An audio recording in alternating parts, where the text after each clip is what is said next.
dalil tanpa praktek, dalil tanpa pembuktian, dalil tanpa penyaksian, hanyalah huruf-huruf mati yang tidak menghidupkan ruh,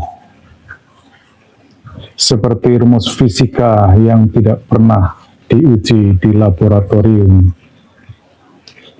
Begitulah dalil agama yang tidak pernah diamalkan dan dialami. Ia hanya jadi hafalan kosong, tanpa rasa, tanpa cahaya. Assalamualaikum warahmatullahi wabarakatuh.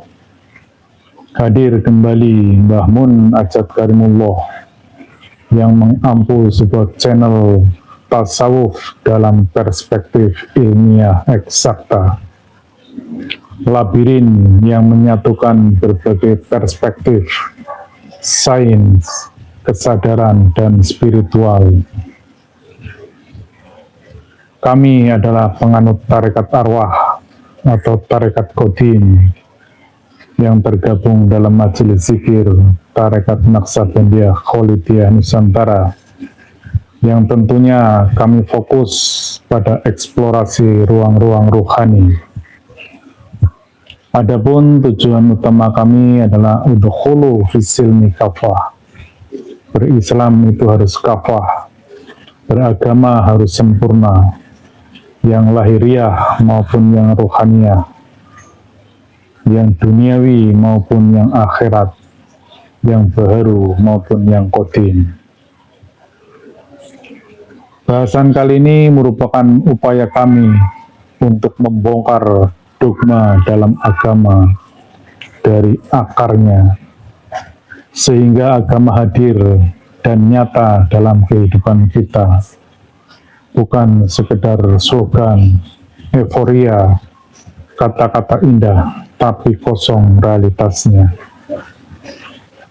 Pemirsa dimanapun berada, umat manusia hari ini punya jutaan dalil, kitab tafsir penuh penjelasan, para pendakwah mengutip ayat demi ayat, namun dunia tetap gelap, hati tetap kosong, karena kita lupa esensi, bahwa dalil adalah jalan, ia bukan tujuan, bahwa iman sejati adalah penyaksian, bukan sekedar bacaan.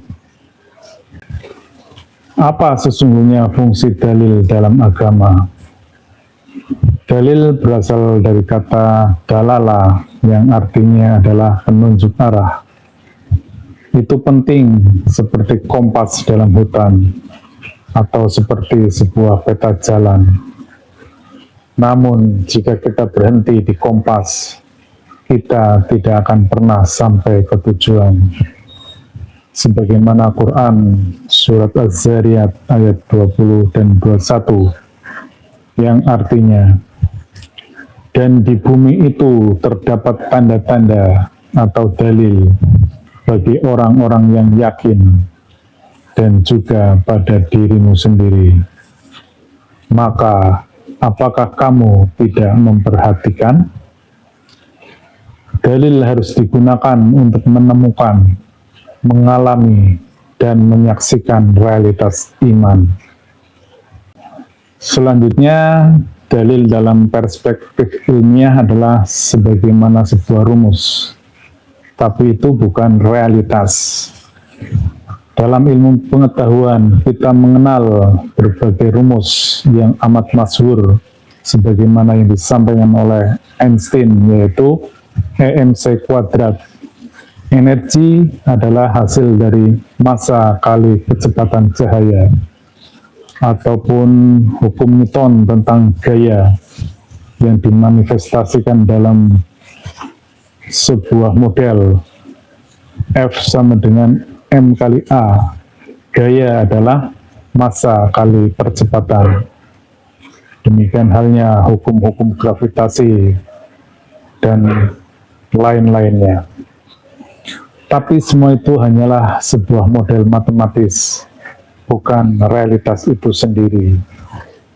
Seperti membaca teori tentang cahaya, tak akan pernah menyilaukan mata, pun sebagaimana menghafal teori tentang air, tak akan pernah membuatmu basah.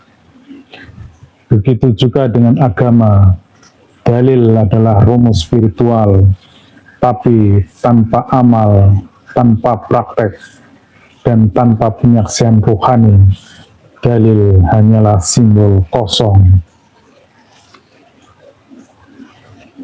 Hal yang menarik selanjutnya dan yang perlu kita cermati adalah antara teks dan realitas. Apakah kita harus berhenti di dalil? Apakah perlu ada praktek dan penyaksian? Kita diajarkan kepada rukun iman, iman kepada Allah, kepada malaikat, kitabullah, Rasulullah, hari akhir maupun takdir. Namun berapa banyak di antara kita yang benar-benar menyaksikan atau merasakan itu dalam kehidupan? Sebagaimana Quran surat Al-Baqarah 177 yang artinya, bukanlah menghadapkan wajahmu ke arah timur dan barat itu suatu kebajikan, tetapi kebajikan ialah orang yang beriman kepada Allah, hari kemudian, malaikat-malaikat, kitab-kitab. Dan lebih lanjut, yang sering kita sampaikan adalah sebagaimana Quran surat Al-Hujurat ayat 14, ketika sekelompok Arab Badui mendatangi Rasulullah, mereka menyatakan, "Ya Rasulullah, kami telah beriman." Namun Rasul menjawab bahwa kalian baru berserah diri, kalian baru berislam, karena iman belum tertancap di dadanya. Artinya, seseorang yang mendatangi Rasulullah, menyatakan diri, bertemu langsung, dan menyatakan, mengucapkan, tetapi Rasulullah menyatakan belum beriman. Bagaimana kita yang 14 abad kemudian, kita bertemu pun tidak, dan kita pun hanya mengaku pada diri sendiri bahwa saya telah beriman. Saya hanya mengucapkan. Bagaimana mungkin keimanan kita bisa diterima kalau yang menjadi standar adalah Quran Al-Hujurat ayat 14 tersebut. Dalam tasawuf kita mengenal 3 jenis kebenaran, yaitu ilmu yakin, ainul yakin, dan hakul yakin. Ilmu yakin adalah meyakini melalui sebuah dalil,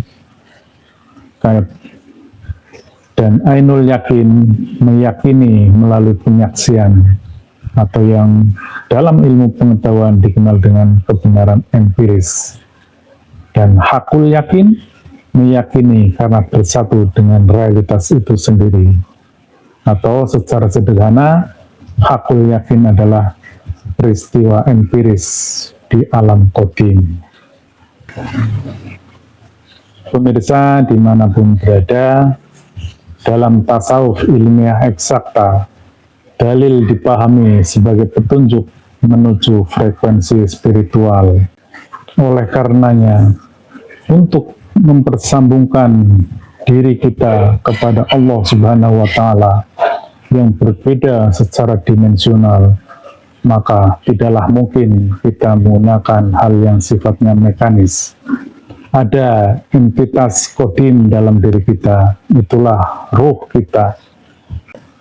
Dan Allah telah menciptakan sebuah instrumen kebersambungan antara ruh manusia dengan Allah Subhanahu wa Ta'ala, yaitu melalui tali wasilah, sebagaimana Quran surat Al-Maidah ayat 35, yang pada intinya bahwa manusia hanya bisa bersambung dengan Allah Subhanahu wa Ta'ala melalui jalur ruhani, melalui tali wasilah, Tali wasilah adalah sebuah sistem kebersambungan di alam ruhani antara manusia di alam dunia ini dengan Allah Subhanahu wa Ta'ala di alam Maha Qadim melalui sang adaptor dimensional yaitu ruhani Rasulullah.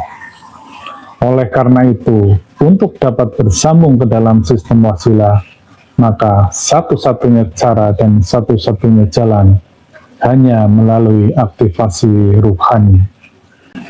Aktivasi ruhani dimaksudkan untuk membuka potensi nur iman dan nur fitrah dalam diri manusia.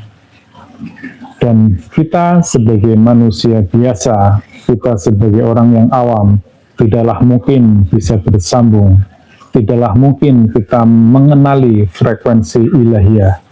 Oleh karena itu, kita perlu seorang transmitter, seorang penghantar. Dialah walian mursida, dialah rasulun min anfusikum, atau sang warasatul anbiya. Karena beliaulah yang ruhaninya telah bersambung ke dalam sistem wasilah. Kita sebagai yang awam, kita sebagai seorang murid, cukup menginduksi sang wali yang mursida. Pemirsa dimanapun berada, berhenti di dalil menjadikan agama kaku, penuh perdebatan, tanpa rasa. Kitab suci dijadikan alat saling menyalahkan, bukan untuk saling mendekatkan kepada Allah. Padahal Allah berfirman dalam Quran surat Nuh ayat 15, yang artinya, apakah kamu tidak memperhatikan bagaimana Allah menciptakan 7 langit bertingkat-tingkat? Dalil harus dibaca dengan kolbu, bukan sekedar akal. Karena ruhani hanya bisa menyentuh hakikat dengan getaran, bukan logika. Mari kita renungkan dalam-dalam kualitas beragama kita.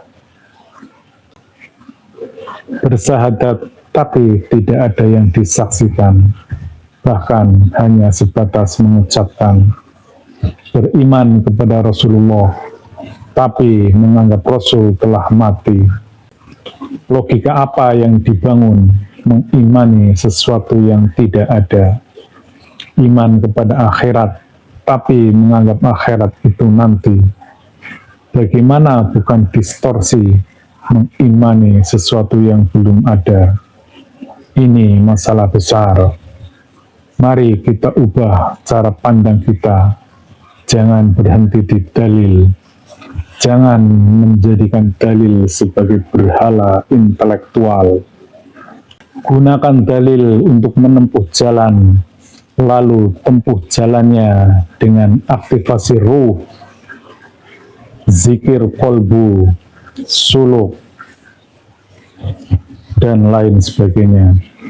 Agar ruh kita bersambung dengan sistem wasilah dan kita bisa menyaksikan cahaya iman, bukan sekedar mengucapkannya. Dalil hanyalah rumus, praktek adalah laboratorium, penyaksian adalah kebenaran sejati. Inilah tasawuf ilmiah eksakta, menghidupkan dalil melalui sains, menyaksikan iman melalui cahaya ruhani. Demikian yang dapat kami sampaikan. Semoga hal ini melengkapi pemahaman kita yang telah ada. Kita bukan anti terhadap dalil. Dalil itu penting dan sangat perlu. Tetapi kita jangan berhenti di dalil. Kita perlu pembuktian. Kita perlu praktek dan laku diri.